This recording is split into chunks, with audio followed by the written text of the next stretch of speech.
গাজা যুদ্ধ পরবর্তী পরিস্থিতিতে বেশ কিছু সুযোগ নিতে চায় সৌদি আরব। এমনই বেশ কিছু চাঞ্চল্যকর তথ্য জানা যায় সৌদি পররাষ্ট্র মন্ত্রণালয় থেকে ফাঁস হওয়া গোপন নথি থেকে। এ নিয়ে বিস্তারিত জানাচ্ছেন লিমা সায়ন্তী। যুদ্ধ পরবর্তী গাজা নিয়ে সৌদি আরবের পরিকল্পনারই একটি গোপন নথি ফাঁস হয়েছে। মিডল ইস্ট আইয়ের হাতে আসা এই প্রতিবেদনে দেখা যায় সৌদি আরব গাজার ভবিষ্যৎ পরিস্থিতি নির্ধারণে নেতৃত্বমূলক ভূমিকা নিতে আগ্রহী। তারা হামাসকে নিরস্ত্র ও প্রভাবহীন করতে চায়। তারা ফিলিস্তিনি কর্তৃপক্ষকে আর্থিক ও লজিস্টিক সহায়তা দিয়ে পুনরায় শক্তিশালী করতে চায় সৌদি সরকার।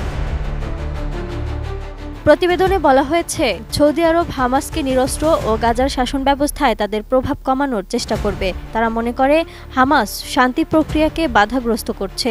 এদিকে সৌদি আরব মাহমুদ আব্বাসের নেতৃত্বাধীন ফিলিস্তিনি কর্তৃপক্ষকে আর্থিক ও লজিস্টিক সহায়তা দিয়ে শক্তিশালী করতে চায়। RICL TMX, যুগের পর যুগ স্থাপনা থাকে মজবুত। একটি আন্তর্জাতিক শান্তিরক্ষী বাহিনী মোতায়েনের উদ্যোগকে সমর্থন দেওয়ার কথাও উল্লেখ আছে ওই প্রতিবেদনে। এই বাহিনীতে সৌদি আরব ও অন্যান্য আরব মুসলিম দেশগুলোও অবদান রাখতে পারে। ফাঁস হওয়া নথিতে সৌদি আরবের একটি স্থায়ী সমাধানের রূপরেখা তুলে ধরার কথা বলা হয়েছে। এই রূপরেখা অনুযায়ী ফিলিস্তিনিদের জন্য একটি স্বাধীন সার্বভৌম রাষ্ট্র প্রতিষ্ঠার জন্য 1967 সালের সীমানাভিত্তিক সমাধান এবং পূর্ব জেরুজালেমকে রাজধানী হিসেবে নিশ্চিত করা হবে।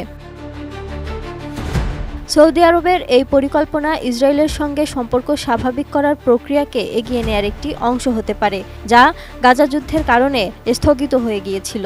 তবে শর্ত আছে, ইসরায়েলকে 1967 সালের সীমানায় ফিলিস্তিনি রাষ্ট্র প্রতিষ্ঠায় সম্মত হতে হবে। প্রতিবেদনে আরও বলা হয়েছে, ধীরে ধীরে গাজায় প্রশাসনিক দায়িত্ব ফিলিস্তিনি কর্তৃপক্ষের হাতে তুলে দিলে হামাসের প্রভাব কমবে। এই প্রক্রিয়াকে দুই রাষ্ট্রভিত্তিক সমাধানের সঙ্গে যুক্ত করার কথাও উল্লেখ আছে। দলিলটিতে আরও উল্লেখ আছে, পুরো উদ্যোগটি মিশর, জর্ডান ও ফিলিস্তিনি কর্তৃপক্ষের সঙ্গে পরামর্শের ভিত্তিতেই বাস্তবায়ন করা হবে। সেখানে এ বিষয়ে নির্দেশনাও দিয়েছেন সৌদি পররাষ্ট্র মন্ত্রণালয়ের প্রভাবশালী এক কর্মকর্তা। ফাঁস হওয়া নথিটি মধ্যপ্রাচ্যের ভূরাজনীতিতে সৌদি আরবের ক্রমবর্ধমান ভূমিকা এবং গাজা সংকটের সমাধানে তাদের আগ্রহের বিষয়টি প্রকাশ করে।